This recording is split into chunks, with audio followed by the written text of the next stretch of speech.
भद्राणि परासुव यद्भद्रं तन्मेयासु। ओम शांति शांति शांति। Good morning my dear students. आज योग की कक्षा का ये 9वां दिन है। आपके समक्ष 9 वीडियो अब तक आ चुकी हैं। महर्षि पतंजलि के अनुसार अष्टांग योग की चर्चा हम इन दिनों कर रहे हैं।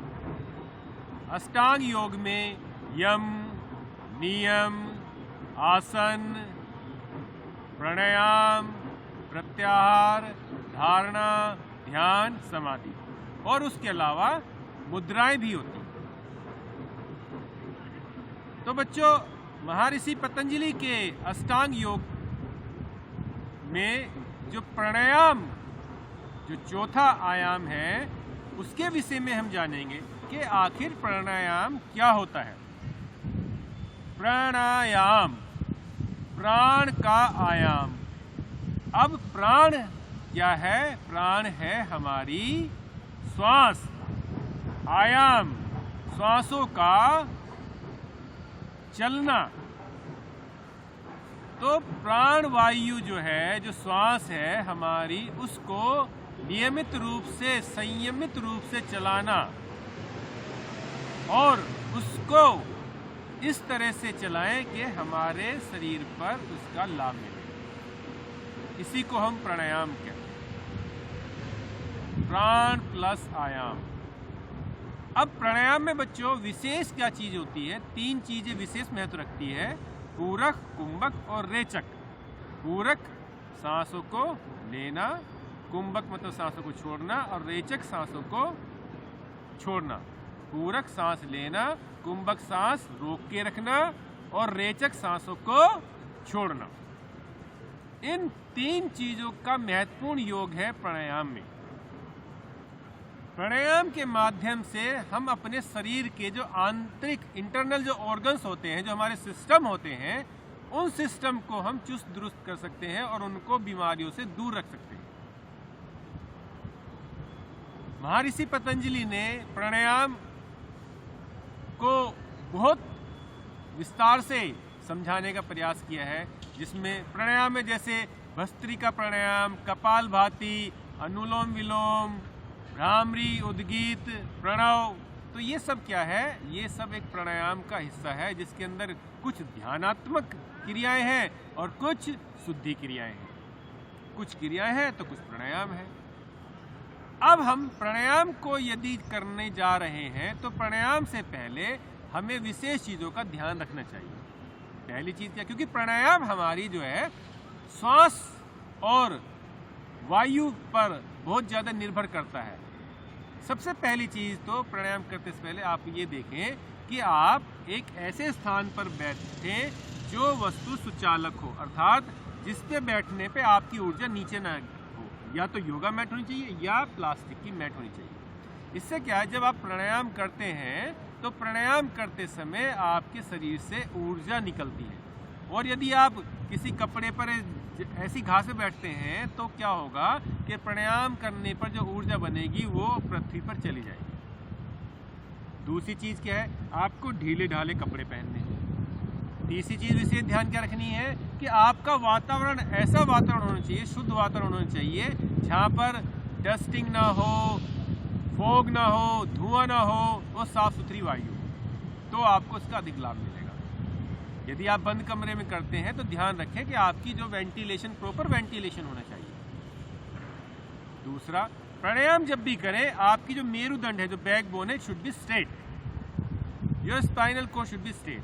क्योंकि प्राणायाम जब आप करते हैं, जब सांसों को लेते हैं, तो उस प्राणायाम का तभी लाभ उठा सकते हैं जब आपकी बैकबोन स्ट्रेट रहे। प्राणायाम को प्रारंभ करने से पहले आपको सबसे पहले ईश्वर स्तुति करनी चाहिए, कोई भी प्रार्थना करनी चाहिए, जैसे कि मैंने आज किया। और किसी भी सुख में आसन में बैठ सकते हैं। किसी भी आसन में बैठें, लेकिन आसन ऐसे स्थान में बैठें जिससे आपका जो बैकबोन है वो स्ट्रेट होना चाहिए। यदि किसी को कोई विशेष दिक्कत है, वो बैठ नहीं सकता, तो वो लेट के भी प्राणायाम कर सकता है। कुछ प्राणायाम ऐसे आप लेट के भी कर सकते हैं, बट यथासंभव शर्त यही है कि आपकी बैकबोन सीधी होनी चाहिए। जो लोग एक्सपर्ट हैं वो अपना पद्मासन में बैठ के प्राणायाम को कर सकते हैं। तो बच्चों आइए हम सबसे पहले क्या करेंगे कि बैठेंगे, और निश्चित रूप से यदि आप पद्मासन में बैठ के इसे कर सकते हैं तो पद्मासन बैठ के आपको करना चाहिए। बैठेंगे पद्मासन में।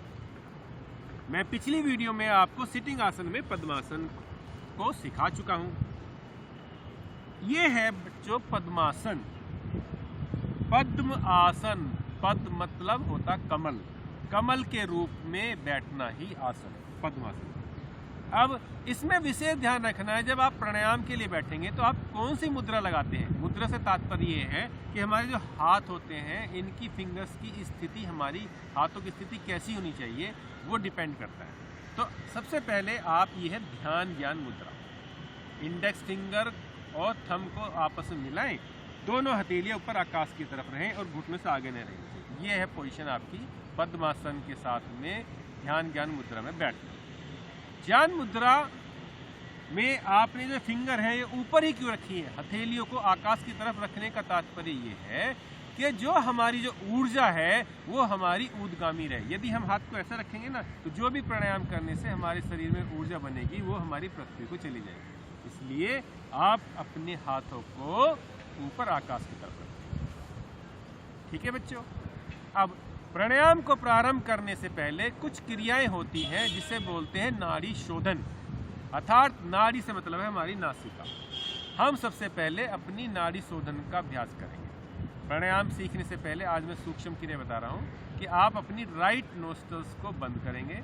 और राइट नोस्ट्रल्स को बंद करने का तरीका क्या है कि जो नोस्ट्रल्स है इससे हल्का सा ऊपर जाएंगे, तो यहाँ पर एक हल्की झिल्ली होती है, उसे दबाएंगे तो आपकी नोस्ट्रल बंद हो जाएगी। इन सबसे पहले अपनी एक नासिका को बंद करेंगे, सांस लेंगे और सांस छोड़ेंगे एक नासिका से।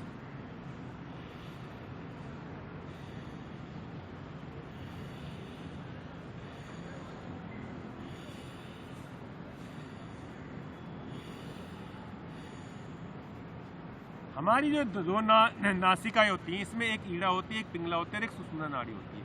ईड़ा हमारी राइट नोस्ट्रल होती है, पीड़ा हमारी लेफ्ट नोस्ट्रल होती है, और ईड़ा और सुषुम्ना हमारी मध्य वाली नाड़ी होती है। इन नाड़ियों का जब शोधन होता है, जब दोनों नाड़ियों का जब शोधन होता है, तभी प्राणायाम मूल रूप से लाभ में आता है। आपने अपनी नाड़ी को शोधन किया, आपने सबसे पहले ये हमारा जो होता है, एक हमारा सूर्य स्वर होता है, एक हमारा चंद्र स्वर होता है, और जहाँ पे सूर्य चंद्र स्वर मिलते हैं उसे बोलते हैं सुषुम्ना, उसे बोलते हैं त्रिवेणी का संगम। अब आप अपनी लेफ्ट नोस्ट्रल को आपने शुद्ध किया। अब क्या करेंगे, अपनी दूसरी जो नोस्ट्रल है राइट नोस्ट्रल, इसको शुद्ध कर लेंगे। कैसे, अपने स्तंभ को रखेंगे और यहाँ से सांस लेंगे, सांस छोड़ेंगे।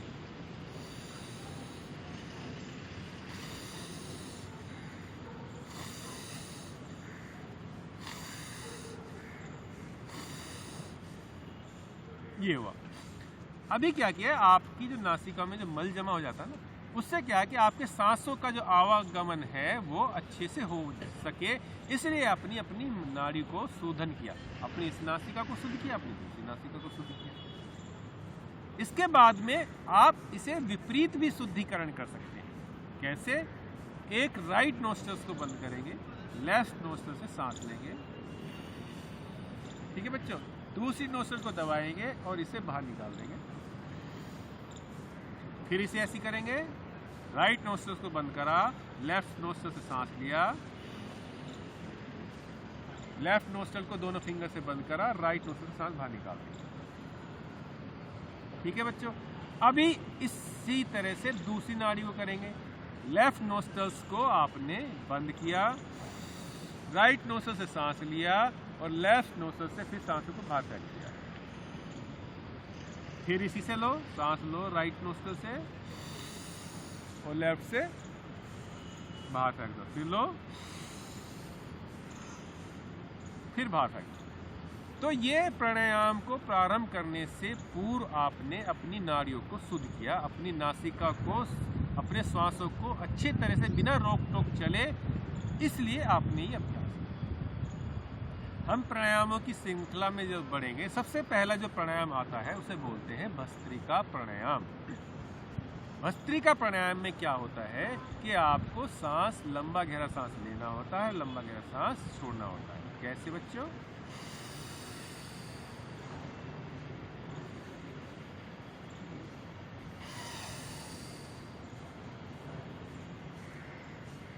यह है बच्चों भस्त्रिका प्राणायाम।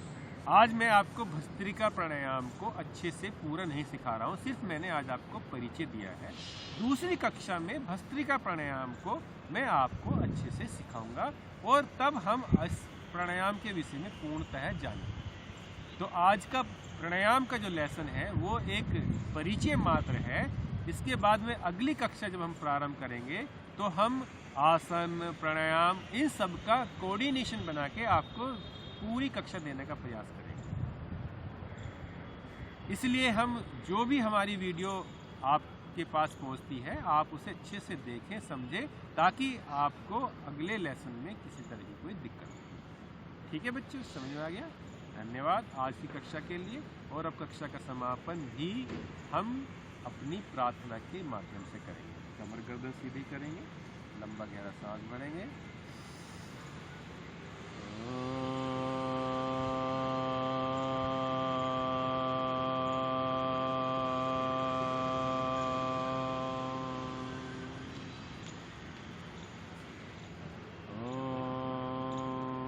सर्वे भवन्तु सुखिनः, सर्वे सन्तु निरामयाः, सर्वे भद्राणि पश्यन्तु, मा कश्चित् दुःखभाग् भवेत्। ॐ शान्ति शान्ति शान्ति। दोनों हाथों को आपस में रगड़ेंगे और फेस पर लगा लेंगे।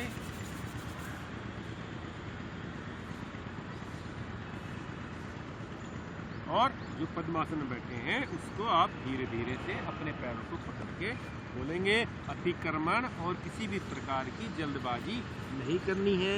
अपनी बॉडी को सामान्य करेंगे, एकदम से नहीं उठेंगे, पैरों को हल्का सा खोलेंगे, थोड़ी सी स्ट्रेचिंग वाली एक्सरसाइज कर सकते हैं, ऐसे ऐसे ऐसे। फिर अपने दोनों पैरों के पंजों को आगे पीछे चलाएंगे, थोड़ा सा घुमाएंगे, सूक्ष्म क्रिया मैंने आपको बताई थी। उसके बाद अपने पैरों को पटकेंगे और इस तरह से आप ये समझे कि आप अब सामान्य हो गए। सामान्य रूप से होने के बाद में आप फिर यहाँ से उठ जाएंगे और अपनी कक्षा से जा सकते हैं। ठीक है बच्चों, यही इसका तरीका है। Thank you.